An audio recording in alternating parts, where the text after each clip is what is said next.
and welcome to the world of joy. Joyful Mondays happens to be my name, but this is your joy. I am Joy Ruffin, and every Monday at 3 p.m. Eastern Standard Time, we come to you with a live broadcast. My work with you is as a leadership and style consultant, a personal style strategist, and there's so much more involved with that. And what are we going to talk about today? Well, why not color? My featured guest and I are wearing the dark black navy, and we're going to talk a lot about that. But color, and more colors. And the question for you, my friends, is have you mastered the art of color yet for you? Now, color is a power. It directly influences the soul. You know that the love for quotes is just here. And that was said by Walensky Kadensky. I love to edify those that I can. And because we started with black and dark colors, remember that without black, no color has any depth. That was said by Amy Grant. I rather love that for a lot of different reasons. And when we meet one-on-one and do workshops, we'll talk a lot about that. Wow, black. Well, it is a fascinating color, as is white, and are all the other colors. However, remember that you want depth and you want something that will allow you to shine, and not just shadows, but fullness of you. So let's marinate in that fact, getting to know, to love, and to appreciate colors that resonate with you. But yet, I'm always going back to black because being a hardcore New Yorker, and we talk about the divine here, masculine, feminine, we talk about style, power, and leadership, and equality. That's what we're all about. And boy, are you going to love meeting and talking with my featured guest speaker today. Before we get to her, I want you to marinate in this fact. It's a fascinating, some few facts about black. It portrays formality and authority. Remember all of the famous people that you can recall who always dressed in black, making their choice for luxury brands as well. It is timeless, and it evokes confidence, power, and control. It is associated with enigmatic, mystique, mysterious, and intriguing personalities. Maybe that's why so many people love the color black. Not even love it, but they know what it does and what it portrays. So my question for you and my invitation for you is to invite you to experiment with all the different variations, textures and materials and blends, tones and tints of colors for you, but make sure you find the right color palette. And I don't need to say, but I'm going to say, because if you really love, and the key word is if, because not everyone does any and everything. It's many, most, and some contingent on what you're doing. But most people really love color. But the assignment for all of us is to discover, develop, and design the colors that are going to work best to project us, our purpose, mission, and calling, which is what we're going to be talking a little bit about as much as we can share with you today. So the assignment is for you to discover the mastery of colors and align yourself with someone who can support you in that discovery. And the worst thing that we can do, as Momsy would say, is be a know-it-all. Because knowing it all and think that, oh, well, I know colors and color is that. No. When you discover and master the art of color for you, it makes a whole different world for you in your wardrobe and in your lifestyle. And I'd love to end with this quote. There's so much I'm going to be sharing with you as we go forward, but take this to heart and soul. Marinate in it, because this was said by, well, Pinterest has so many different quotes, and Pinterest is a good platform, by the way. Life is art. Live yours in color. Don't you love that? Because that's what it's all about. And remember that how you master colors for you, whether it's black, navy, brown, and all the shades of colors, yellow, gold, purple, red, make it indigenous to something that will allow you to project you.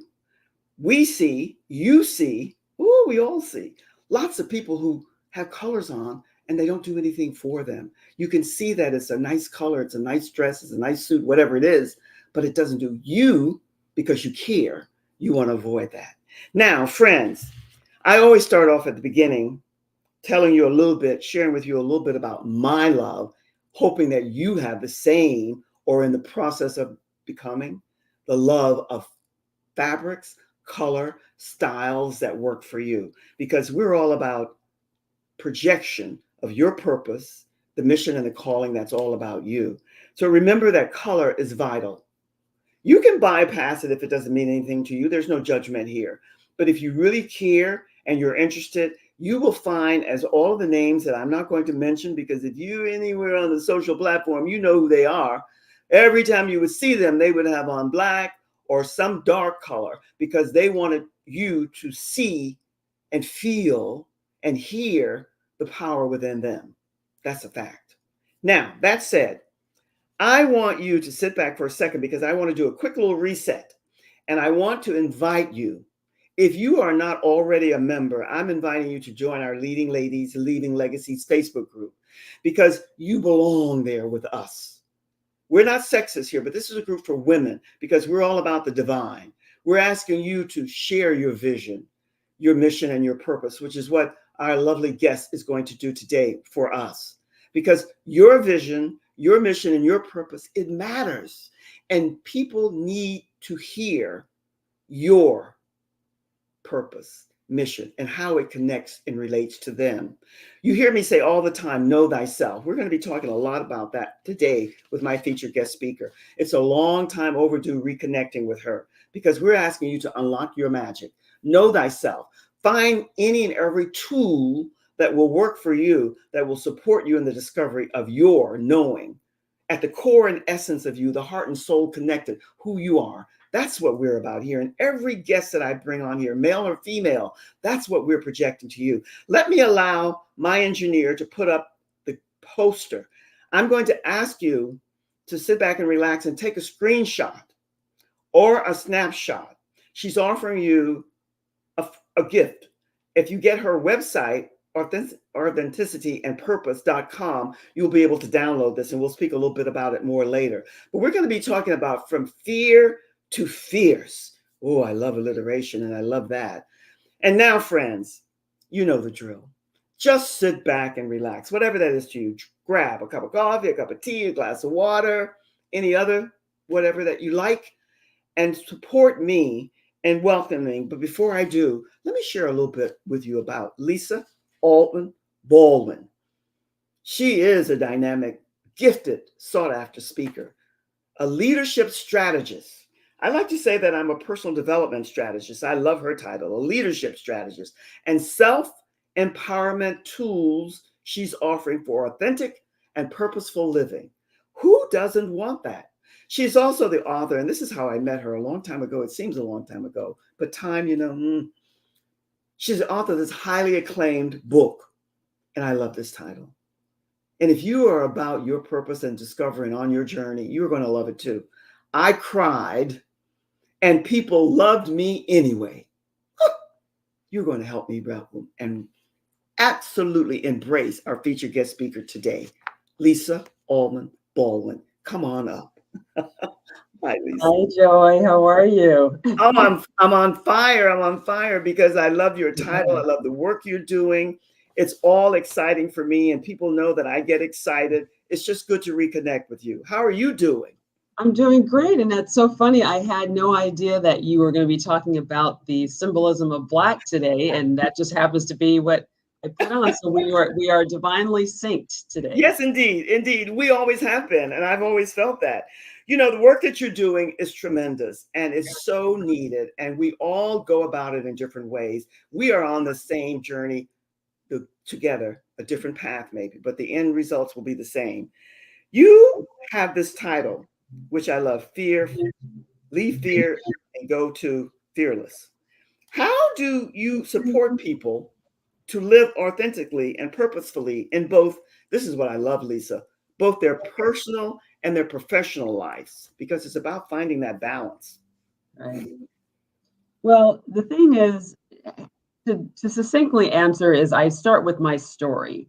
Everybody has a story. What have they learned? What have they gained? What growth did they have through their challenges? And briefly, my story is one that I was, flowing along with life, pretty normally, I guess, like everybody else. And just like everybody else, when you have a very heavy challenge or more than one challenge come up, you kind of forget that you have resources, you have friends and family who love you, you have, places where you can go for help, and you're just focused on that dark tunnel in front of you. And in my case, it got to the point where after I had a series of things that happened within a 6-month period of time, one thing after the next, my sense of self and identification was so far gone that I was going to take my life. And I decided not to do it because I had teenagers at the time, and I knew what that would look like to them. But that made it worse because my conversation with God was, I want to leave this earth because why am I here? What is the purpose of this? All the things are the stories our brains tell us.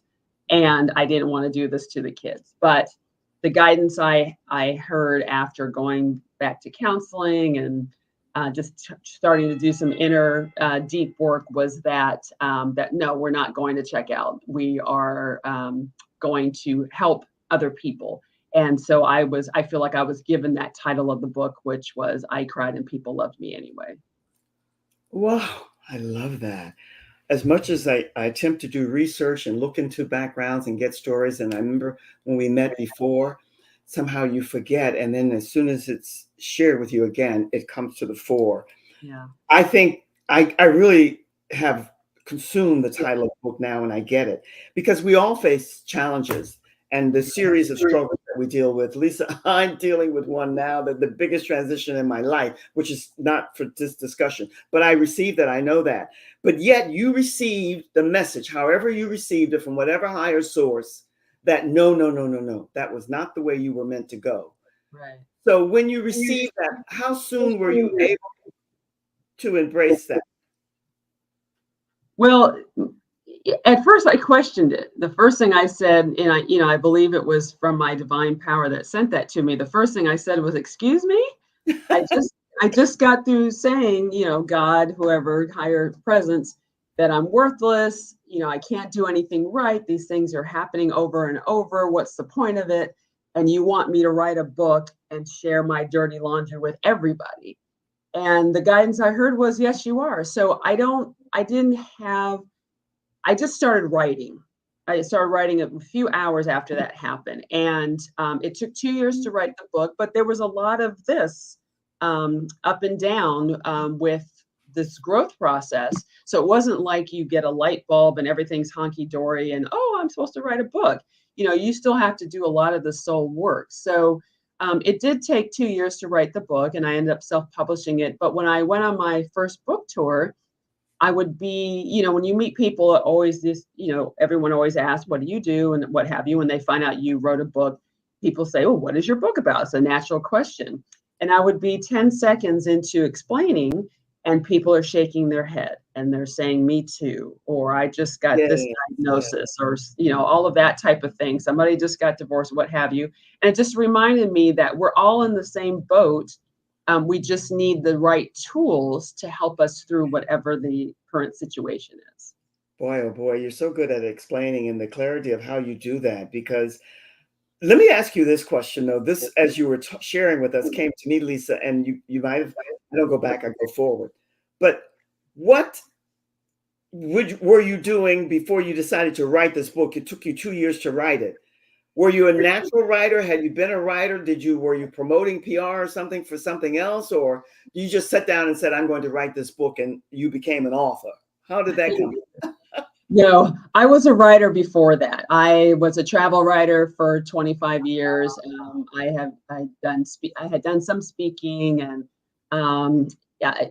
and mostly wrote in corporate settings for different jobs that I have, and was a freelance writer for many years. So the writing part came natural, but of course, the things I had written before were not personal. They were not intimate details. They were not, digging through all of the the stuff of my life. So, it was definitely, I had the writing skills, but the top subject matter was challenging. And going through your dirty laundry, which most of us don't want to put out into the stratosphere. But the other thing too, that you said all of us have a story, and all of us do. Yet, Yes. Mhm. telling that story is a whole different ball game for many people. I love to write, and I love writers and authors and all of that, but my skills don't afford me that opportunity. So that was a blessing for you that you were able to do that, and somehow they knew that, whoever and whatever she was at the higher source. That's how I leave it at that. But that Yeah. makes a difference. How do you allow, I'm getting feedback from me here too now. How do you allow people to recognize and use their fears and reframe them as positive tools for living? How Mhm. are you doing that now? Well, I kind of came up with something I call the 5 fear steps. And we have to remember that we all have a little fear lizard that sits on our shoulders.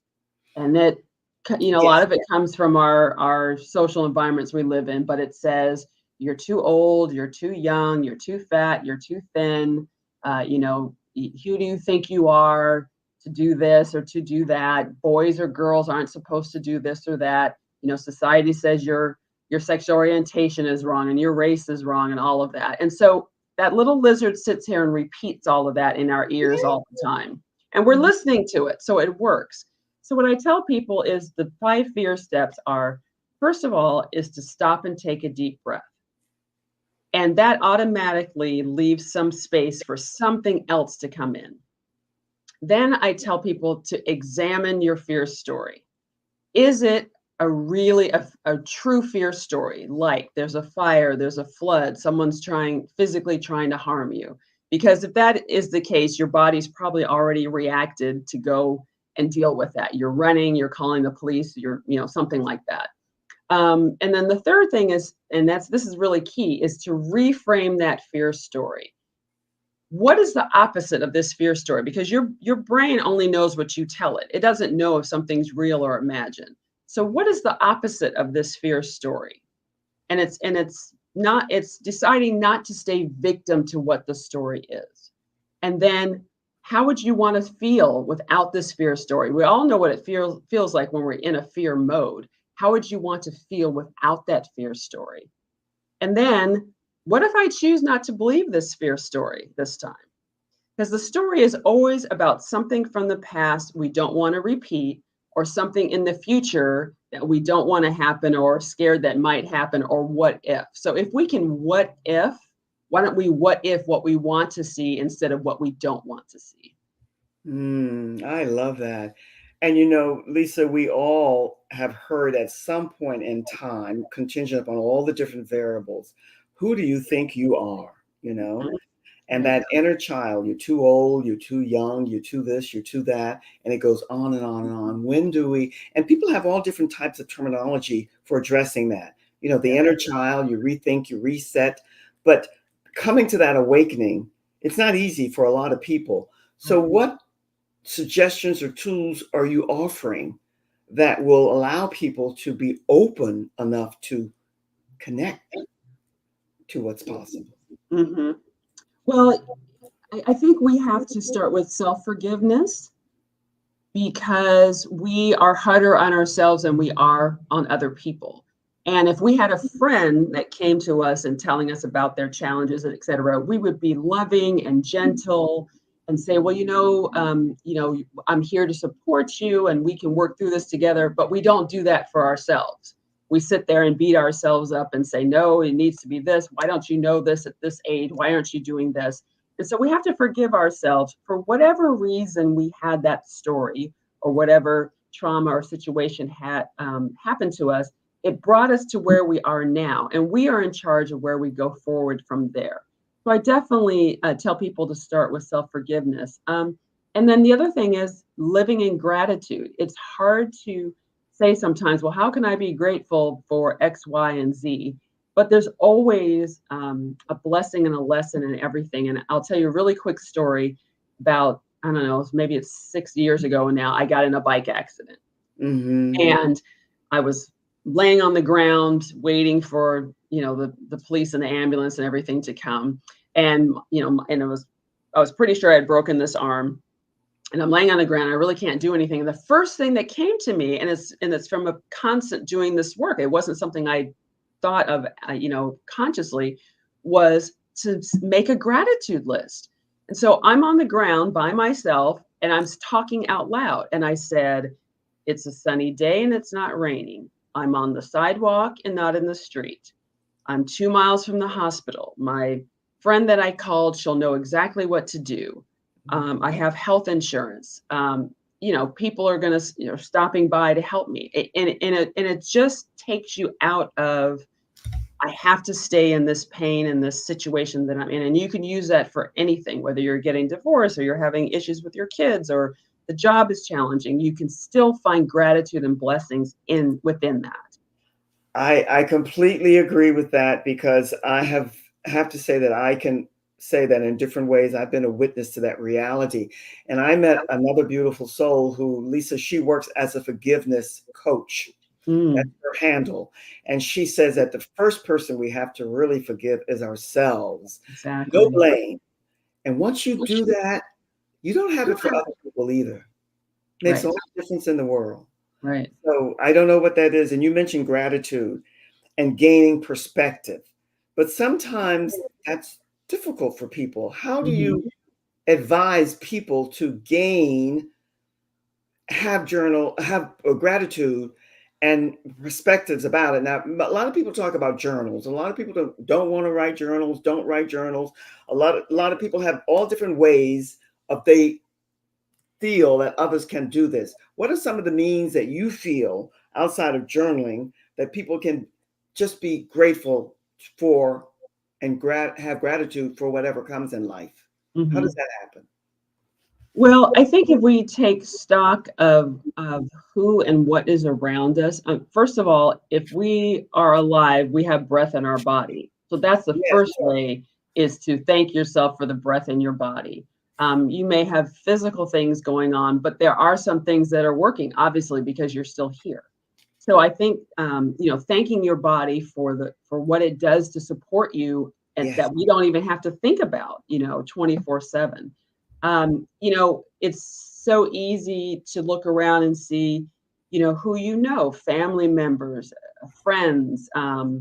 If you have a spiritual community where you live, you have food, that you have, safe housing, that you, if you don't, that you have resources to go to. It's very easy to, if we take ourselves out of the victim mode that we're in, to see what is waiting for us to come through us and for us, and that the support we do have by being grateful for what's around us. I love that. I love that. And all the time you're sharing this brilliance with us, I'm thinking a couple of things. First off, this don't blame anybody. And who do you think you are? Don't No blame. Forgive yourself, that inner child, or rethink, reframe, however you want to verbalize it. Right. But most of us have been taught, the majority of us, to be about the brain, the body, and the beauty. But that, unless it's connected to the heart and soul and the sovereign of you, you're not going to be able to evolve. Correct. What do you think about that?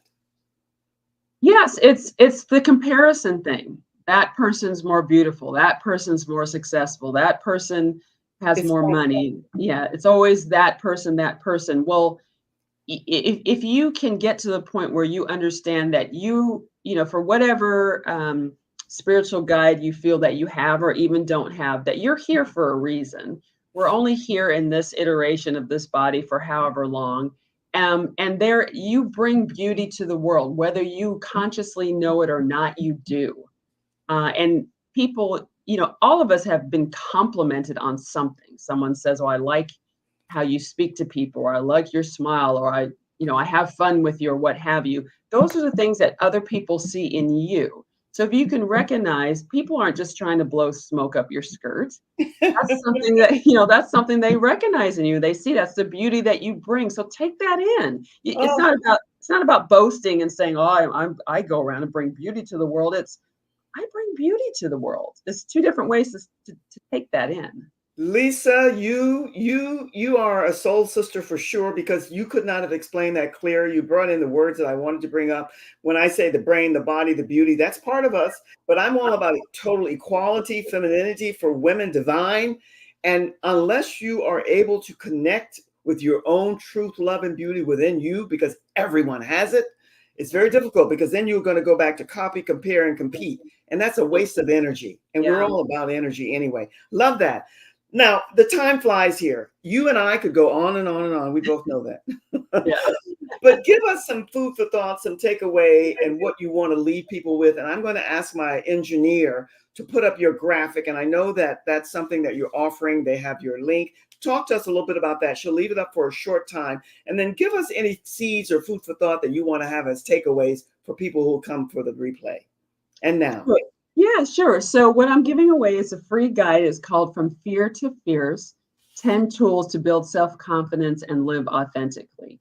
And we, again, going back to this world that we live in now, we're so unauthentic that it's almost frightening.